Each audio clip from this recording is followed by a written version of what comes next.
운수를 열어주시는 분은 누구인가? 진주 노름의 독조사 도수. 지난 1편에 이어 2편입니다. 1편을 보신 후 2편을 보시면 과정을 이해하는 데 도움이 됩니다.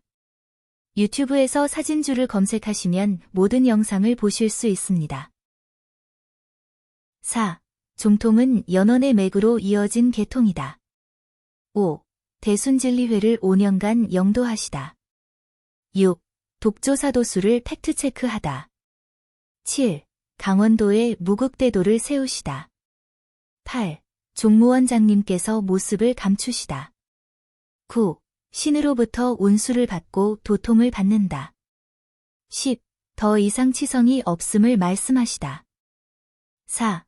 종통은 연원의 맥으로 이어진 계통이다. 난법 난도에 대한 도전님 훈시 말씀입니다. 도전님께서는 있는 법을 고치고 없는 법을 만드는 것을 난법 난도라 한다. 고 훈시하셨습니다.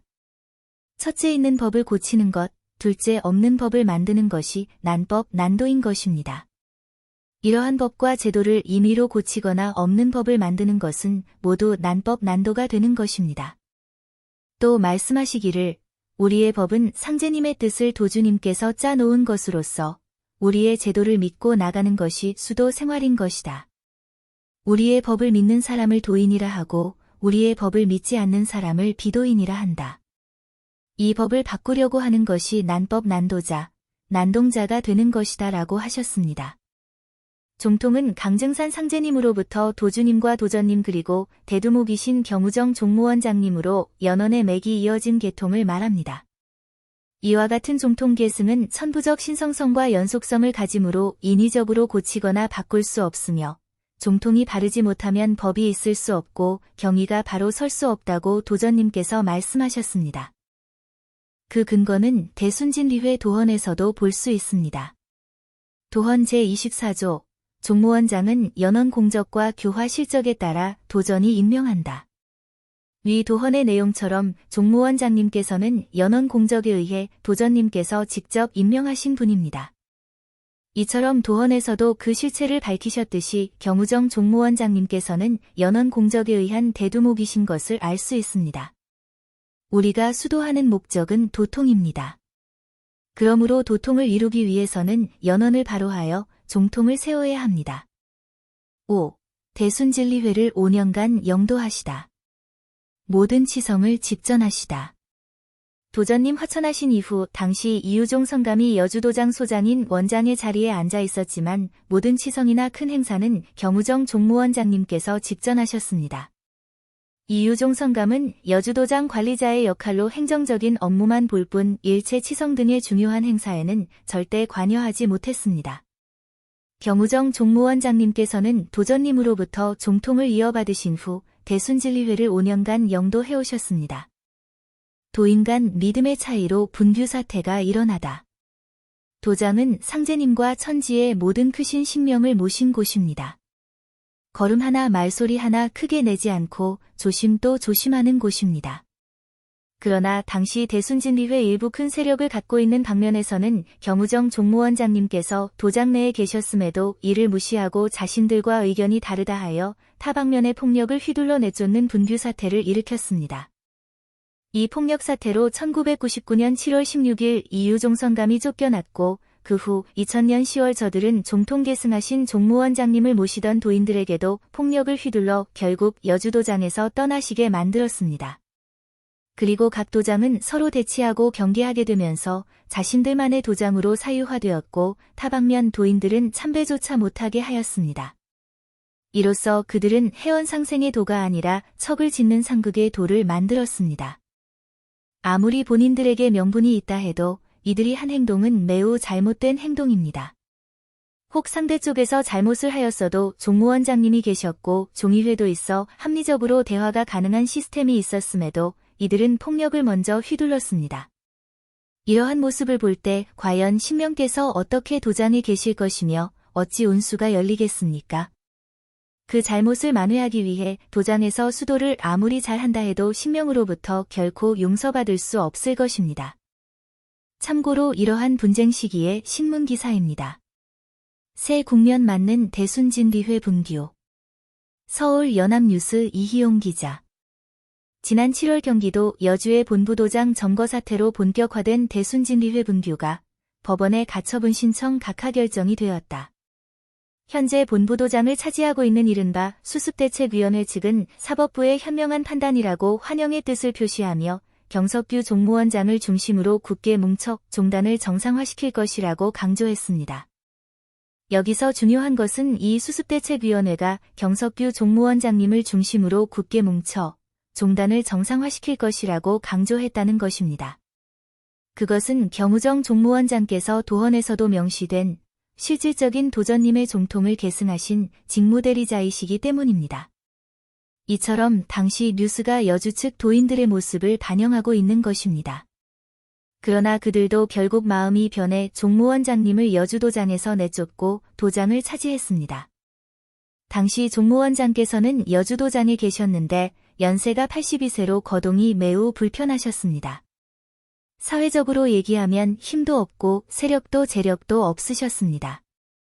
종무원장님을 업신여긴 여주도장 관리자들은 2000년 10월 기거하시는 내정으로 약 30명으로 추정되는 자들이 신발도 벗지 않은 채 구둣발로 들어와 보필하던 종사자들에게 폭력을 가하여 모두 병원에 입원하였으며 결국 종무원장님께서는 한밤중에 여주도장에서 쫓겨나다시피 하여 강제 퇴거를 당하시게 되었습니다. 왜 그랬을까요? 이들은 도전님 화천하신 이후부터 도장 차지를 위해 이런 사태를 애초부터 기획하지 않았을까 하는 생각을 해봅니다. 어쨌든 종무원장님께서는 재단법인 대순진리회 법적 등기된 실제 이사장이셨지만 그 모든 것을 내려놓으시고 빈손으로 여주도장에서 나오셔서 전국을 왕래하고 유력하시다. 강원도의 원시반본의 이치로 다시 무급대도를 설립하시고 대강전을 세우셨습니다. 이는 상제님께서 공사 보신 진주노름의 독조사 도수와 일치하고 있다는 것을 알 수 있습니다. 6. 독조사 도수를 팩트체크하다. 독조사 도수란 무엇인가? 고부도수에 감당할 사람이 마땅치 않아 내게 주인을 정하여 독조사 도수를 붙였노라.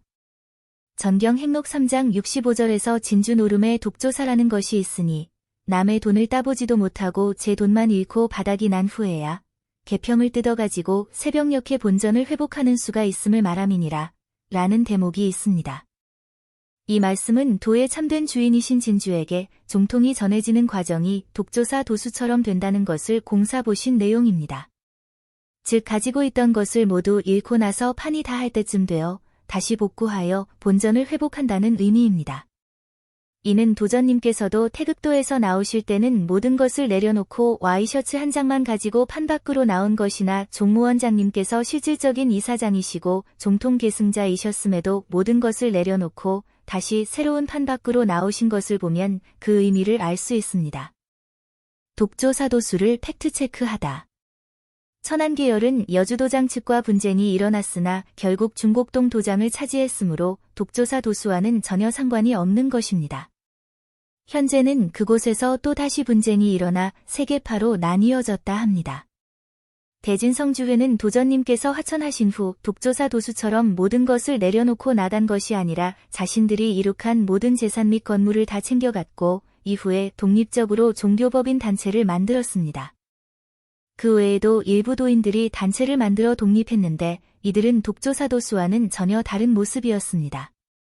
독조사 도수에 이치라면 가진 것도 모두 잃고 내려놓아야 할 판인데 상도 방면은 오히려 타 방면의 회관을 내놓으라고 법정 소송까지도 하였습니다. 이처럼 종통을 부정한 각 방면들은 겉으로는 독조사 도수처럼 모든 것을 내려놓은 종통자인 것처럼 말하지만 실제로는 전혀 그렇지 않았습니다. 7. 강원도에 무급대도를 세우시다. 상제님께서는 공사 1장 2절에서 새롭게 만들어야 한다는 말씀을 하십니다. 상제께서 이듬해 4월에 김형렬의 집에서 3개를 개벽하는 공사를 행하셨도다. 이때 상제께서 그에게 가라사대 다른 사람이 만든 것을 따라서 행할 것이 아니라 새롭게 만들어야 하느니라. 그것을 비유컨대 부모가 모은 재산이라 할지라도 자식이 얻었으려면 쓸 때마다 얼굴이 쳐다보임과 같이 낡은 집에 그대로 살려면 엎어질 염려가 있으므로 불안하여 살기란 매우 괴로운 것이니라. 그것은 도전님께서 태극도를 나오시며 이궁하실 때 도장건물과 태극도라는 이름 등 모든 것을 버리고 나오심과 같은 이치입니다. 만약 도장이 중요하고 태극도의 명칭이 중요했다면 결코 그것을 버리고 나오실 이유가 없습니다. 그러나 도전님께서는 그때 그 도수가 쓰여진 것이므로 10년이 지난 후 모든 것을 버리시고 새로운 도수를 시작하신 것입니다. 마찬가지로 종무원장님께서도 도전님 하천하신 이후 대순진리회에 머무신 것이 아니라 전국을 유력하시다. 10년 후인 2005년에 강원도 횡성에 무국대도를 세우셨습니다. 허도수 27년과 잠룡도수 10년의 반복적인 도수가 전개되는 과정입니다. 1909년 구천상제님께서 하천하시고 27년이 지난 1935년에 무국대도를 해산하십니다. 이 기간을 도주님께서 허도수라고 하셨습니다. 1936년부터 옥황상제님께서 잠룡도수에 10년간 들어가시면서 1945년 해방으로 잠룡도수를 마치십니다. 이후 도전님께서 1969년 대순진리회 창건하시고 27년 후인 1995년 화천하시면서 대순진리회는 번성과 분열을 하게 됩니다. 그리고 1996년부터 10년 후 2005년에 종무원장님께서 다시 무국대도 창건하시게 됩니다. 1969년부터 1995년까지 대순진리회 27년 기간은 도가 가장 활발하게 활동한 시기라고 봅니다. 이 기간을 일부 사람들은 27년이라 하여 허도수라 하는데 도주님께서 무국도 해산으로 허도수가 발동되었으므로 비록 도전님의 대순진리회가 27년이란 기간이 같다 하더라도 이를 두고 허도수라 하지 않습니다. 즉 27년이란 숫자가 같다고 해서 무조건 다 허도수가 아닙니다. 이처럼 27년과 10년의 반복적인 이치로 종무원장님에 의해 원시반본이 되어 무국대도를 다시 설립하십니다. 대두목이시며 온수를 열어주신다 하십니다. 무국대도를 설립하시고 도장을 세우셨는데 이를 대강전이라 하셨습니다. 영대는 도전님께서 세우신 그대로 신위를 모셨고 주문도 대순진리회 당시의 주문을 그대로 하셨습니다. 그리고 종무원장님께서는 당신 스스로 대두목이라 하시고 운수를 직접 열어주실 것이라고 말씀하셨습니다. 8. 종무원장님께서 모습을 감추시다. 경우정 종무원장님께서는 2009 기축년의 모든 공사를 다 마치시고 2010 경인년 4월 24일 망종일 양력 6월 6일 현충일에 인간의 몸으로 오셨던 옥체를 버리시고 모습을 감추셨습니다. 이날 음력 4월 24일은 도주님께서 하천하신 양력 4월 24일과 음력과 양력으로 날짜가 같으며 이때 횡성 지역에는 여름 날씨답지 않게 오후 2시부터 많은 우박이 내려 하늘도 응하고 계심을 알렸습니다. 지금은 도가 숨어있는 때이다. 구폭 시무도에서 소가 사라지고 없는 이유를 말씀하셨습니다. 시무도는 소를 찾는 것이다. 봉강전 뒤에 그려져 있는데 대순성전에도 그려놨어. 그것이 도를 찾는 그림이다라고 도전님께서 말씀하셨습니다. 도전님께서 시무도란 소를 찾는 것이고 그것이 도를 찾는 것이다라고 하셨습니다. 이 말씀에서 찾는 대상을 본다면 소나 도는 같다고 보겠습니다. 어느 날 도전님께서 포천 도장에서 구폭시무도 가운데 소가 사라진 그림을 가리키시며 도가 숨을 때가 있다 라고 말씀하셨습니다. 또한 종무원장님께서도 무국대도 대강전 뒤편에 그려진 구폭시무도 가운데 소가 사라진 그림을 가리키시며 도가 숨을 때가 있다 라고 말씀하셨습니다. 구천상제님과 옥황상제님 두 분은 화천하시어 신명계에 계십니다. 그러나 도전님과 종무원장님께서는 신명계에 계신 것이 아닙니다. 종무원장님께서는 도전님을 영대신위에 모시지 않으셨습니다. 그리고 나 안 죽어 라고 누누이 말씀하셨습니다. 이는 현실적으로 납득이 안 가는 말씀이지만 두 분께서 모두 소가 사라진 시무도를 가리키며 도가 숨을 때가 있다라고 하신 것을 이해한다면 그 의미를 알 것 같습니다. 시무도의 소가 숨은 것처럼 도전님과 종무원장님도 잠시 몸을 감추셨습니다. 이에 대한 상제님의 말씀을 들어보겠습니다. 상제께서 모든 종도를 꿇어앉히고 나를 믿느냐고 다짐하시는지라. 종도들이 믿는다고 아뢰니 상제께서 다시 내가 죽어도 나를 따르겠느냐고 물으시는지라. 종도들이 그래도 따르겠나이다고 맹세하니 또다시 말씀하시기를 내가 궁벽한 곳에 숨으면 너희들이 반드시 나를 찾겠느냐고 다그치시니 역시 종도들이 찾겠다고 말하는지라. 상제께서 그리 못하니라. 내가 너희를 찾을 것이요 너희들은 나를 찾지 못하리라 고 말씀하셨도다. 또 상제께서 내가 어느 곳에 숨으면 좋을까 고 물으시니 신원일이 부안에 궁벽한 곳이 많이 있사오니 그곳으로 가사이다 고 원하니라. 이에 상제께서 아무런 응답이 없으셨도다. 여기서 상제께서는 내가 궁벽한 곳에 숨으면이라고 말씀하십니다. 상제님의 모든 말씀은 공사가 아닌 것이 없습니다. 그러므로 죽지 않고 숨는 공사도 있다는 것으로 보여집니다. 9. 신으로부터 운수를 받고 도통을 받는다. 이 부분도 10번 영상에 상세히 올려져 있습니다. 도전님께서 우리 도는 신도임을 누차 말하였으나 깨닫지 못함은 신도와 인위적인 사도를 구별하지 못한 까닭이다. 우리 도는 신도이다. 신이 심판을 하고 신으로부터 운수를 받고 도통을 받는다라고 도전님께서 훈시하셨습니다.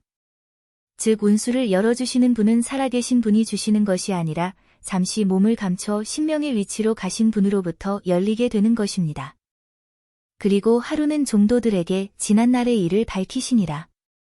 최풍원이라는 고흥 사람은 류훈장의 하인인데 늘 술에 취해 있는 사람과 같이 그 언행이 거칠으나 일 처리에 남보다 뛰어난지라 훈장은 속으로 그 일꾼을 아꼈도다. 훈장은 왜군이 침입한다는 소문에 민심이 흉악해지는 터에 피난할 길을 그에게 부탁하였으되 풍원은 수차 거절하다가 주인의 성의에 이기지 못하여 가산을 팔아서 나에게 맡길 수 있나이까 하고 물었느니라. 류훈장이 기꺼이 응낙하고 가산을 팔아서 그에게 맡겼도다. 풍원은 그 돈을 받아가지고 날마다 술을 마시며 방탕하여도 류훈장은 아예 모르는 채 하더니 하루는 최풍원이 죽었다는 부고를 받고 뜻밖의 일로 크게 낙담하면서 풍원의 집에 가서 보니 초상난지라. 그는 하는 수 없이 그의 아들을 위로하고 혹 유언이나 없었더냐고 물으니 그 아들이 류훈장에게 통지하여 그 가족들에게 복을 입혀 상여를 따라서 나를 지리산 아무 곳에 장사하게 하라고 전하니라. 이 유언을 듣고 류훈장은 풍원을 크게 믿었던 터이므로 집에 돌아와서 가족에게 의논하니 다만 큰 아들만이 아버지의 말씀을 좇는도다. 사흘이 지나 모두들 운상하여 지리산 골짜기에 이르렀을 때 산상에서 상여를 버리고 이곳으로 빨리 오르라는 소리가 들리는지라. 모두 그쪽을 바라보니 최풍원이라. 모두들 반겨 쫓아 올라가니 그곳에 집 한 채에 풍부한 식량이 마련되어 있느니라. 다시 최풍원을 따라 산꼭대기에 올라가서 그가 가리키는 대로 내려다보니 사방이 불바다를 이루고 있는지라. 그 까닭을 물으니 그는 외병이 침입하여 마을마다 불을 지른 것이라 이르도다. 종무원장님께서는 무급대도 처치성이 있기 전 전체 도인들이 모인 가운데 당신이 대두목이라 하시며 그리고 운수는 내가 열어줘라고 말씀하셨습니다. 10. 더 이상 치성이 없음을 말씀하시다. 전경 예시 21절에서 그리고 이어 말씀하시기를 문왕은 유리에서 384효를 지었고 태공은 위수에서 3600개의 낚시를 벌였는데 문왕의 도술은 먼저 나타나고 태공의 도술은 이때에 나오나니라 하시고 천지 무일월 공각, 일월 무지인 허영이라 하셨도다. 이 말씀은 천지는 일월이 없으면 빈 껍데기여, 일월도 사람이 없으면 빈 그림자니라 라는 말씀입니다. 현재 도장은 도전님과 신명께서 모두 떠난 빈집이 되었습니다. 태극도 대순진리회 무국대도 모두 도주님 도전님 종무원장님께서 세우신 소중한 종단입니다. 하지만 그것은 세 분께서 이 세상에 인존의 모습으로 계셨을 때의 얘기이고 지금은 모두 떠나거나 모습을 감춘 상태로 빈집과 허령이 들려진 자리라는 것입니다. 도전님 훈시에 나 있는 자리가 도장이다라고 말씀하셨습니다. 이 말씀은 도장 건물이 아무리 많이 있어도 도전님께서 안 계시면 그냥 빈집일 뿐이라는 것입니다. 이 빈집을 차지하기 위해 도인들 간의 다툼이 벌어졌는데 이를 두고 채지가 뱃노래에서는 선천도수 어찌하여 선악구별 혼잡해서 소인도장 되었으며 군자도소 되었던가. 악한 자도 복을 받고 착한 자도 화당하네 라고 말하고 있습니다. 이 의미는 선악구별이 아직 혼란스러운 시기에 도장은 소인들이 지배하는 소인도장으로 변했으며 군자도소, 군자들의 도가 사라지는 상태가 되었다는 의미입니다. 도장 건물 짓는다고 아무나 신명을 모실 수 있는 것이 아닙니다. 종통으로 정해지신 분께서만 신명을 모실 수 있습니다. 모 방면에서는 금산사 주변에 큰 도장을 짓고 괴산에 새로 도장을 세울 준비를 하고 있습니다. 그러나 기존 도장도 서로 싸움질하여 신명 떠난 빈집이 되었는데 새로 도장 짓는다고 어디 신명이 응하겠습니까? 그냥 허령 들린 한 사람 때문에 가엾은 도인들만 고생시킬 뿐입니다. 치성은 아무나 그 자리에 앉아 집전할 수 없습니다. 치성은 신명께 지극한 마음을 다하여 정성을 들이는 행사로 구천상제님, 옥황상제님, 서가열애를 비롯한 15신이 등 신명께 올리는 천재입니다. 그동안의 치성은 합당한 규격의 영대 또는 대강전 건물을 세우시고 해당되는 날짜에 도인들의 정성을 모아 종통을 받으신 도주님과 도전님 그리고 종무원장님께서 주관하여 올리셨습니다. 필히 정해진 곳에서 정해진 분이 정해진 날 올리신 것이 치성입니다. 그리고 이분들이 치성을 모실 때는 모든 신명들과 소통이 되면서 올리게 됩니다. 비록 우리 일반 도인들의 눈에는 안 보이지만 도주님과 도전님 종무원장님께서는 상제님과 신명들이 그 치성에 동참 흠양하시는 것을 보고 느끼면서 드리는 것입니다. 그러므로 아무나 주관해서 올린다고 정성이 전해지는 것이 아닙니다. 종무원장님께서는 모습을 감추시기 전 앞으로는 치성을 안 모셔도 된다고 하셨습니다. 왜냐하면 이제 더 이상 치성을 주관할 분이 없을 것이기 때문입니다. 그런데 그분들이 지금 안 계시다 하여 자격 없는 사람이 집 하나 얻어놓고 그분들께서 앉으셨던 집사 자리에 동등하게 앉아 치성을 주관하고 있다면 과연 옳은 것인지 생각해봐야 합니다. 선교감 등 일반 도인들은 회관이나 회실에서 상제님 봉안 치성은 가능합니다.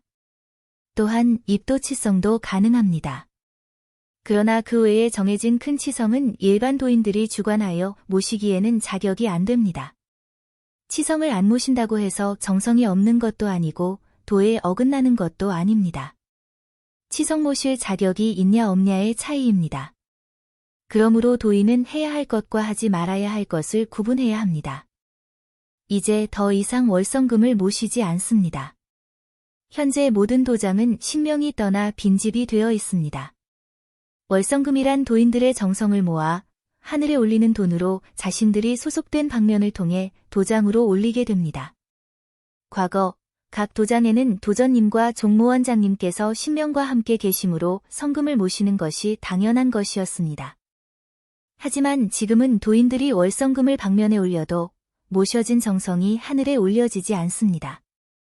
그 이유는 올린 정성금을 상제님께 전달하고 합당하게 사용하시는 그 역할을 도주님, 도전님, 종무원장님께서 하셔서 우리의 공덕이 전달될 수 있었으나 지금은 각 도장이 빈집이 되어버렸고 또한 그분들께서 화천하시거나 모습을 감추시고 안 계시기 때문입니다. 그렇다면 누가 과연 하늘과 도인 사이에 그 중개 역할을 할 수 있단 말인가요? 그것은 방면의 책임자라도 불가능한 일입니다. 해오던 대로 행하라 하심은 도주님께서 도전님께 종통을 전하신 과정에서 하신 말씀입니다. 대순진리회 도전님 또는 무국대도의 종무원장님께서 하신 말씀이 아닙니다. 그런데 이 말씀을 그대로 인용하여 그동안 해왔던 대로 성 모시고 치성 올리면 된다고 말하는데 그것이 옳은 것인지는 깊게 생각해봐야 할 것입니다. 물론 도인들이 월성금 모시는 것으로 자기의 본분을 다하고 있다고 생각하며 마음의 평안을 얻을 수는 있습니다. 그러나 그것이 내가 운수 받을 수 있는 조건이나 보장이 되는 것은 아닙니다. 여기까지 2편의 말씀입니다. 다음에는 3편에서 판 밖으로 나오는 유판의 이치와 심령신대, 그리고 도란 무엇인가에 대한 말씀을 드리겠습니다. 고맙습니다.